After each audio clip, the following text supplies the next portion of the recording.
Cordial saludo a todos nuestros televidentes en este su programa Ciencia y Libertad, liderado de la Facultad de Derecho de la Universidad de Medellín. Quien les habla, Francisco Javier Valderrama Bedoya, decano de la facultad. Hoy con una gran compañía, nuestra profesora de tiempo completo y perteneciente al Grupo de Investigación en Derecho Procesal, la doctora Liliana Damaris Pavón Giraldo. Profesora, muchas gracias por aceptar la invitación. Muchas gracias a usted, decano, por tenerme en cuenta. Queremos hablar de las reformas procesales y las nuevas tendencias, porque a veces se parte de la base que el derecho procesal se queda en lo abstracto. Entonces yo quisiera como que, de acuerdo a su didáctica, ¿qué es el derecho procesal y para qué le sirve al ciudadano?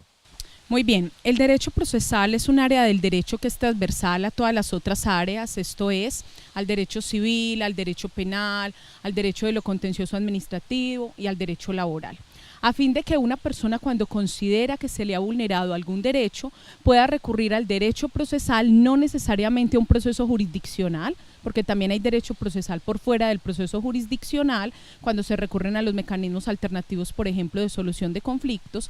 Entonces decía, a fin de que ese ciudadano de a pie o a un ciudadano cualquiera pueda recurrir a esta área a fin de que se le garantice la protección de ese derecho. En ese sentido, el derecho procesal no puede ser una disciplina abstracta, es precisamente una disciplina a la cual recurre cualquier persona en aras de que su derecho se le materialice y sea efectivamente cumplido. Bueno, usted como especialista, me acuerdo de mi maestra en Derecho Procesal, y que en paz descanse, la doctora Beatriz Quintero. Ella hacía alusión, cuando nos enseñaba teoría general del proceso, a una frase de Carneluti. Decía, el derecho procesal es el vehículo por el cual yo puedo reclamar el derecho sustancial. ¿A qué le puede servir eso al ciudadano? ¿Cómo habla usted? Muy bien, deberíamos decir, tomando en cuenta la frase de Carneluti, como usted muy bien, decano, lo indica, la doctora Beatriz Quintero, quien también fue mi maestra y a quien recuerdo con mucho cariño, que el derecho tiene dos, o podríamos decir está conformado por dos clases de normas. Unas que son las normas sustanciales, que es el derecho sustancial, en donde están los derechos de los ciudadanos y las conductas que como ciudadanos cada uno de nosotros debemos cumplir, y que en caso de que no los cumplamos o exista algún incumplimiento, viene la consecuencia jurídica. Del otro lado tenemos las normas procesales o el derecho procesal, que es precisamente cuando esos derechos no son cumplidos, entonces recurrimos, como muy bien lo dice Carneluti, a un vehículo, que es el derecho procesal. De allí que digamos que no existe prevalencia del derecho sustancial sobre el derecho procesal, pero tampoco existe prevalencia del derecho procesal sobre el derecho sustancial, porque los ciudadanos requerimos de ambos derechos en la medida en que necesitamos de un derecho que tenemos, pero también necesitamos de un derecho que haga efectivo ese otro derecho en caso de que no se cumpla. En ese orden de ideas, el derecho procesal se convierte en una herramienta hoy en día, conforme a las nuevas tendencias del derecho procesal, de ser una herramienta garantista, una herramienta a través del cual el ciudadano recurre a un instrumento para materializar su derecho sustancial. Usted muy bien lo dijo, el derecho procesal tiene unas tendencias. Uno podría decir, el derecho procesal ha evolucionado. ¿Cómo se ha dado esa evolución del derecho procesal? Muy bien, para hablar un poco de la evolución del derecho procesal podríamos hablar de tres etapas básicas. El derecho procesal en el derecho romano se recurría a un derecho en el cual eran las partes las que hacían todo en el proceso, es decir, el juez era un funcionario simplemente estático y esperaba que las partes le llevaran todo al proceso. Pasamos a una segunda etapa en donde hablamos de la exégesis, en donde se dice, el funcionario jurisdiccional, específicamente el juez, es la boca que pronuncia las palabras de la ley. De allí que el funcionario solamente recurría a la ley y no miraba otras fuentes del derecho. Pero hoy en día hemos llegado a una tercera vertiente, en donde hablamos de un derecho procesal garantista, un derecho procesal que toma en cuenta la globalización, un derecho procesal que se ha constitucionalizado, que como lo dice nuestra Carta Magna, nuestra Constitución Política del 91, en el artículo 29, debe garantizar el debido proceso, y a partir de allí se regulan toda una serie de principios procesales en donde cualquier derecho procesal debe recurrir a ese artículo para materializar todos los principios y ser un derecho procesal garantista. Eso desde el punto de vista de la historia, decano. No obstante, si hablamos de las reformas, que sería un punto adicional para hablar de las nuevas tendencias, tenemos que decir que la mayoría de ciudadanos consideran hoy que la nueva tendencia es la oralidad. Yo diría que en parte es cierto, pero en parte no es tan cierto, porque la oralidad viene desde Grecia y viene desde Roma. Hoy en día estamos hablando de una nueva tendencia procesal que se denomina socialización del proceso, humanización del proceso, democratización del proceso. Y en ese sentido, teniendo en cuenta Colombia, ¿cuáles serían esas tendencias que se están dando en Colombia? Muy bien, la tendencia en Colombia podríamos decir de que desde el año 2004 se comenzó una reforma en materia procesal penal, un sistema penal acusatorio, implementación de la oralidad. Posteriormente, en el año 2007, en materia procesal laboral, se implementa nuevamente la oralidad. Luego, en el año 2010, se busca implementar como prueba piloto la oralidad en materia procesal civil y en el año 2011 en el ámbito de lo contencioso administrativo. Si uno mira esas 4 reformas en las grandes áreas del derecho, diríamos que la nueva tendencia es la oralidad. Pero como lo indicaba anteriormente, y ahí quiero enfatizar un poco en mi respuesta anterior, la nueva tendencia no se denomina oralidad, se denomina publicización del proceso. ¿Qué significa eso para el ciudadano? Significa que hoy en día la oralidad busca celeridad, concentración y rapidez. Y eso solo se da cuando las partes y los sujetos procesales, junto con el juez y funcionario jurisdiccional, actúan en el proceso de cara a qué? A darle una solución más pronta, más cumplida y más eficaz. ¿De cara a qué? A que el derecho del ciudadano realmente sea cumplido, es decir, de cara al cumplimiento de una justicia material y de una tutela jurisdiccional efectiva. En ese sentido, Colombia ha llegado a una nueva tendencia que ya venía desde el Código de Klein en Australia, que ya venía en Estados Unidos cuando nos hablaban del juez como gerente del proceso, que ya venía desde Inglaterra y desde Francia, y que si uno mira en América Latina, existen aproximadamente ya 9 países que han implementado la nueva tendencia, 9 países que están en pro de la implementación, y hay 2 países que ni siquiera han pensado en el cambio específicamente en materia procesal civil, cuál son Cuba y Panamá. En ese sentido, Colombia, y ahí concluyo mi respuesta, está acorde a las nuevas tendencias, tanto mundiales como de América Latina, en torno a implementar una nueva tendencia en materia procesal de cara al ciudadano, de cara a que la justicia sea más efectiva y de cara a que la justicia esté más cercana precisamente al cumplimiento de los derechos de los ciudadanos. Yo quisiera, profesora, que después de un corte usted me respondiera algo en relación a esto último. Entonces, ¿hacia dónde van esas reformas laboral, administrativo, penal, civil, en materia procesal? Les recordamos que estamos en el programa Ciencia y Libertad, liderado desde la Facultad de Derecho de la Universidad de Medellín.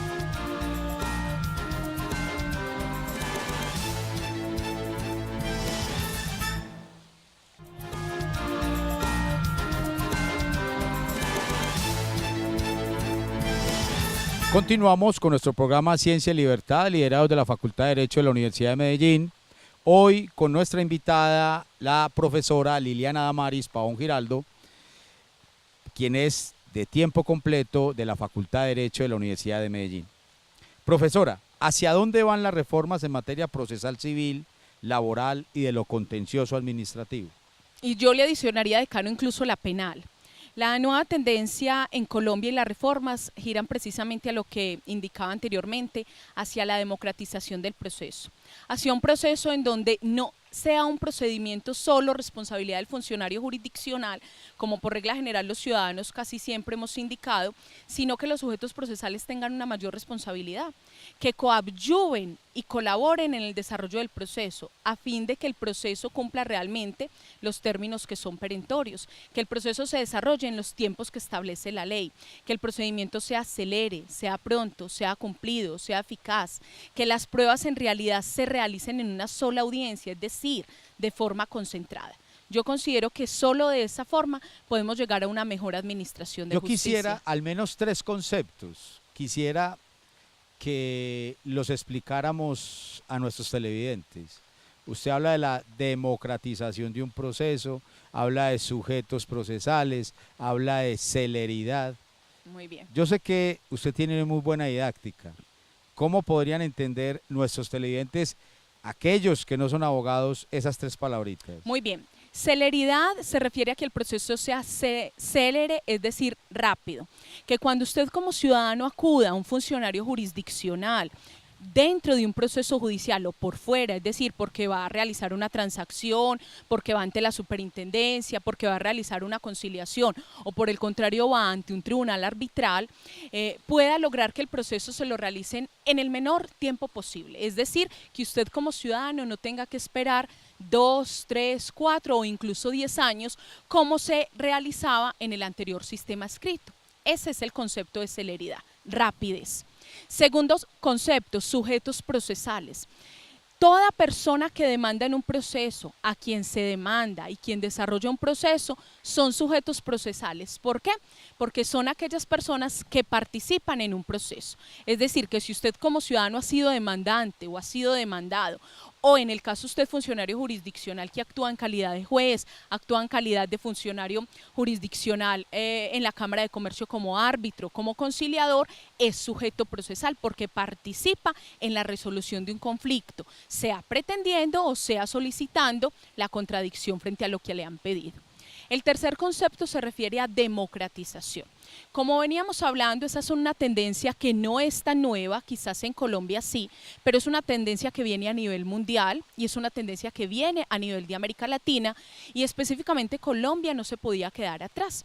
Cuando hablamos de democratización del proceso es que usted como ciudadano pueda dialogar con el juez, que usted como ciudadano pueda fijar un cronograma del caso con el juez, que usted como ciudadano pueda fijar el plan del caso con el juez, que usted como ciudadano le pueda indicar al juez que este día no puede realizar la audiencia y establecer obviamente la justificación para que el juez de común acuerdo pueda decir entonces cómo vamos a realizar el plan del caso, las audiencias las vamos a realizar este o este día, esta o esta fecha y a esta hora y que todos de forma mancomunada y democráticamente puedan contribuir en la resolución del conflicto. No como pasa, y ahí culmino decano, en la mayoría de procedimientos en donde muchos abogados no pueden acudir a la audiencia o las personas específicamente y luego entonces el proceso se dilata más, es decir, se demora muchísimo más porque hay que justificar la inasistencia. Entonces lo que se busca es que en realidad todos los sujetos, es decir, todas las personas que actúan en el proceso puedan estar en las audiencias, contribuir con la prueba, contribuir con los alegatos que se solicitan, contribuir con la resolución del caso y este pueda culminarse de forma pronta. Profesora, usted ahorita utilizó un concepto que me quedó sonando y es estas nuevas tendencias y estas nuevas reformas procesales apuntan también a la humanización del proceso. ¿Qué significa ello? ¿Qué significa? Cuando a un ciudadano mejor se le ha vulnerado un derecho, ¿qué es lo que busca cualquier persona? Que se le resuelva de forma rápida. En ese orden de ideas se busca la humanización en la medida en que la justicia debe pensar en el ciudadano. La justicia debe pensar de que usted como ciudadano requiere una solución pronta, de que usted como ciudadano requiere una tutela judicial efectiva, que usted como ciudadano puede acudir a esa función que le está brindando el mismo Estado, que es la administración de justicia y que se convierte en un servicio público y esencial al cual tenemos acceso todos los ciudadanos. De allí que cuando hablamos de humanización es que la justicia debe estar cercana al ciudadano. Uno, cercana para que él pueda realmente acudir. Dos, no basta solo con acudir, se requiere también que se le permita su participación activa en el proceso. Y tres, tampoco basta con su participación activa, se requiere que se le resuelva de fondo y de forma rápida. Yo quisiera, en este caso, seamos prácticos y de acuerdo a su experiencia, porque me viene hablando desde el 2004 hasta el 2012, cuando aparece el Código General del Proceso, lo que pueden decir todos aquellos que no están en el ámbito de lo jurídico. Esas reformas procesales verdaderamente sí le han servido al ciudadano del común. Yo considero, decano, se lo digo por algo, porque muchos amigos, compañeros de uno, y son colegas también de uno que trabajan tanto en fiscalía, como secretarios de despacho, como jueces. Entonces, tenemos mucho trabajo, ¿ya? Entonces la pregunta es, usted ahorita explicaba de una manera detallada lo que era la celeridad, pero también uno dice, Uno más o menos lee en los códigos, se dice, bueno, 12 meses, 18 meses máximo. A los jueces de los tribunales les dicen, ustedes tienen 6 meses para resolver el recurso de apelación. Pero cuando eso no se cumple, entonces el ciudadano dice, eso entonces, ¿dónde quedamos nosotros? ¿Cuál es la democratización? ¿Cuál es la humanización? Si realmente el Estado no respalda entonces esa misma norma que crea. Muy bien. Esa pregunta es muy importante, pero es bastante difícil, decano. ¿Por qué?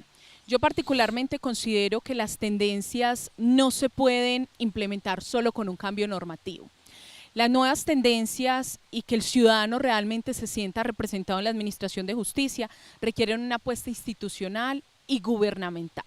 Y yo diría también que requieren de una apuesta desde las facultades de derecho, en lo que tiene que ver con la formación frente a los futuros abogados. ¿Por qué? Porque es que si el asunto fuese solo normativo, normas, nosotros tenemos casi que a diario. Se requiere hoy en día para una correcta implementación, y yo lo escribí en algún momento en un capítulo de un libro para nuestro grupo, estas nuevas tendencias tienen problemas, pero también tienen desafíos. La pregunta es, ¿cuáles son los desafíos a los que estamos llamados nosotros? 1, requerimos mejor infraestructura. 2, requerimos mejor presupuesto. 3, requerimos un cambio de mentalidad y cambio de cultura, porque muchos abogados, a pesar de las nuevas reformas, se han quedado en la tendencia anterior.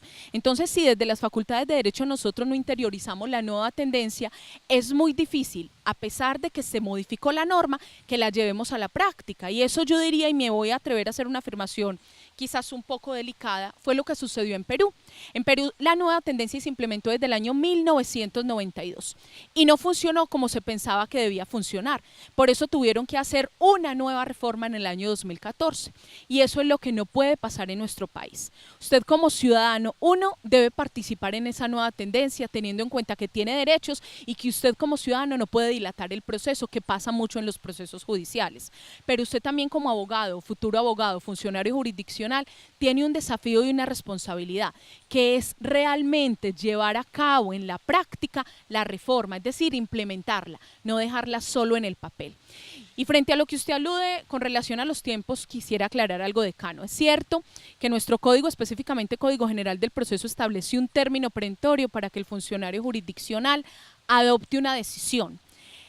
Y establece también, yo diría, un control. ¿Qué pasa? Cuando uno dice es que los jueces no cumplen los términos, la pregunta es usted como abogado, como ciudadano, ¿qué control ha hecho frente a eso? Cuando la misma ley indica es que si el funcionario no falla en el término de 1 año, si es primera instancia, o 6 meses si en segunda instancia, tiene que perder competencia. Entonces usted como funcionario realmente perdió competencia, usted como ciudadano, como abogado realmente le envió un memorial al funcionario, le indicó usted ya no puede seguir conociendo. Entonces cuando hablamos de democratización, mire que tiene mucho que ver con la participación activa al interior del proceso de lado y lado.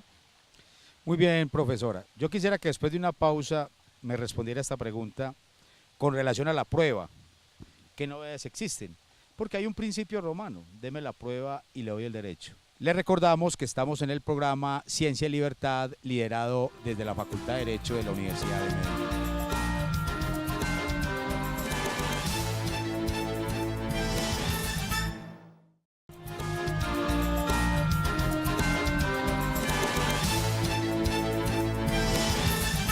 Regresamos con nuestro programa Ciencia y Libertad, liderado de la Facultad de Derecho de la Universidad de Medellín.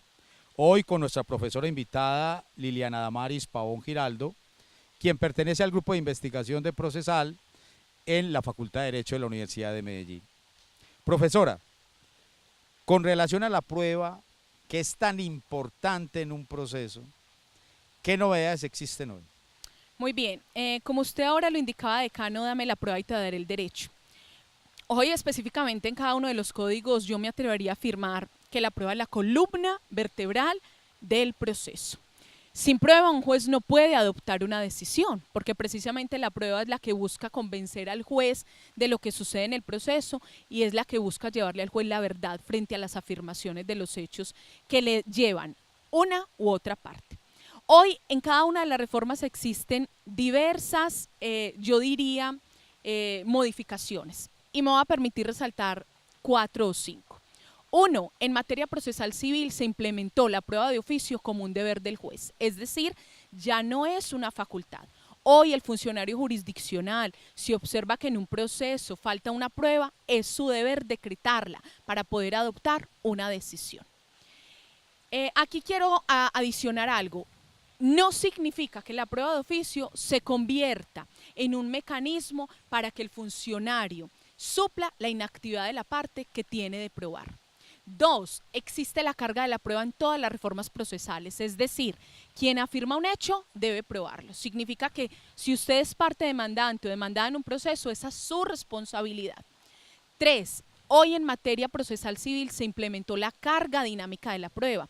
Es una regla muy importante que quizás ya nosotros teníamos en el ámbito de lo contencioso administrativo y el Consejo de Estado ya había aludido a ella, pero que no la teníamos en materia procesal civil y menos de forma expresa a nivel legal, en donde se indicó al funcionario jurisdiccional que si en un proceso una persona firma un hecho, intentó obtener la prueba, pero por circunstancias ajenas no la tiene, puede el funcionario invertir la carga de la prueba. Es decir, no es esa persona la que tiene la obligación de probar, sino que le indicará a la otra parte, es decir, su contraparte, que es quien debe llevar la prueba al proceso. Pongo un ejemplo muy breve. En materia de responsabilidad médica, por ejemplo, si yo soy un paciente que sufrió un daño producto de un hecho, pues obvio que la principal prueba que tengo que llevar al proceso es la historia clínica. Pasan muchos de los casos que yo no tengo acceso a esa historia clínica, entonces le afirmaré eso al funcionario jurisdiccional y él dirá en el caso específico si es la IPS, la EPS o la clínica o hospital quien debe traer la prueba al proceso. Otro punto importante que se presenta hoy es con la prueba pericial, específicamente yo diría que con la cientificidad de la prueba, porque en Colombia se trajo a colación unos principios que existen en Estados Unidos, que son los del caso Daubert, en donde si bien allá están establecidos para la admisión de la prueba, en Colombia se traen como una serie de principios para que el juez pueda valorar adecuadamente la prueba. Y hoy frente a la prueba pericial no es como lo indicábamos antes y en eso quiero hacer relevancia. Hoy el abogado no le pide al juez que le nombre un perito en el proceso para que él rinda un dictamen pericial. Y esto lo aclaro porque tengo conocimiento de primera mano que hoy en día muchos jueces aún están recibiendo demandas en donde abogados les piden la prueba pericial. Y hago esta claridad porque hoy con la nueva reforma es la parte la que debe contratar al perito, pagarle, que éste le rinda su dictamen y adjuntar con la demanda o con la contestación la respectiva prueba. Y que eso tiene que ver pues con darle más celeridad al proceso. Por supuesto, esto hace que no existan unos términos que correr dentro del proceso y que el proceso se pueda realizar de forma más rápida. En materia de sujetos procesales, ¿qué tendencias nuevas hay en Colombia? Muy bien, específicamente en materia procesal civil seguimos teniendo lo que son los litisconsorcios. Explico de forma más clara para el ciudadano. Un litisconsorcio es cuando en un proceso existen o varios demandantes o varios demandados, es decir, varias personas se unen para estar en un proceso. Específicamente se introdujo en materia legal el litisconsorcio cuasi necesario, que antes lo teníamos pero no como un litisconsorcio propiamente dicho. Dos, y esto es muy importante, antes teníamos muchas personas que eran terceros intervinientes decanos, ya no. Hoy con la nueva reforma en materia procesal civil solo tenemos dos terceros, el llamado de oficio y el coadyuvante. Y las personas se preguntarán, ¿y eso qué importancia tiene en un proceso? Significa que todos los demás, por ejemplo, un llamado en garantía, cuando uno, por ejemplo, llama a una aseguradora para que le responda producto de un daño que uno ocasiona con un vehículo, ellos ya son considerados partes en el proceso. ¿Y cuál es la importancia de eso? Que pueden ser condenados incluso en costas y que la sentencia les producirá efectos directos. Otro punto importante tiene que ver con los auxiliares de justicia. Hoy en día se ha dicho que ha desaparecido la lista de auxiliares de la justicia. Esto en parte es cierto y en parte no, porque aún hoy el funcionario requiere de personas especializadas en unos temas que le ayuden en su función de administrar justicia, incluso cuando él decreta pruebas de oficio. Pero sí, existe una nueva tendencia frente a los auxiliares de la justicia, es que se les está exigiendo una caución y una póliza que está otorgando el Consejo Superior de la Judicatura, a fin de ¿qué? De garantizar la buena fe de estos al interior del proceso. Y concluyo con uno último, decano. hay una nueva tendencia frente al rol del funcionario jurisdiccional. El funcionario jurisdiccional hoy ya no puede ser un sujeto pasivo, tiene que ser un sujeto activo, director del proceso, que impulse el proceso, que impulse a las personas a que vayan en búsqueda realmente de la prueba y que tengan todo en el proceso para él poder adoptar una decisión. Yo lo denominaría así. Hoy en día existe un funcionario jurisdiccional que tiene que ser gerente del proceso. Muy bien, que se haga notar, porque al principio le enseñaban a uno que el juez es neutro, entonces no se hacía notar. Yo creo que hoy en día el juez se tiene que hacer notar. Una respuesta muy breve. ¿Qué aporte pueden dar las facultades de Derecho en estas nuevas reformas procesales? Pero muy breve, profesora. Muy bien, lo resumo en 5 puntos, decano. 1, y yo que soy docente, requerimos quizás hacer cambio en los planes de estudio para incluir dentro de las materias que se le dan a los estudiantes lógica y argumentación jurídica. 2, requerimos preparación en oratoria, porque es que ya el proceso es oral y los estudiantes se tienen que desempeñar en una audiencia en vivo y en directo. 3, tenemos que fortalecer el derecho probatorio con las nuevas pruebas, pruebas electrónicas, pruebas científicas, neurociencia, pseudociencia, todo lo que tiene que ver con detector de mentira y demás. 4, tenemos que orientar a los estudiantes de Derecho en la ética en el proceso. ¿Por qué me refiero a la ética? 1, porque tenemos que eliminar la corrupción en el proceso jurisdiccional. Y 2, porque el estudiante tiene que hablarle claro a su cliente y tiene que ir al proceso en búsqueda de la justicia y de la verdad. Es decir, el estudiante de Derecho hoy en día no debe ser formado para dilatar un proceso, sino para resolverlo. Profesora, muchas gracias por haber aceptado nuestra invitación.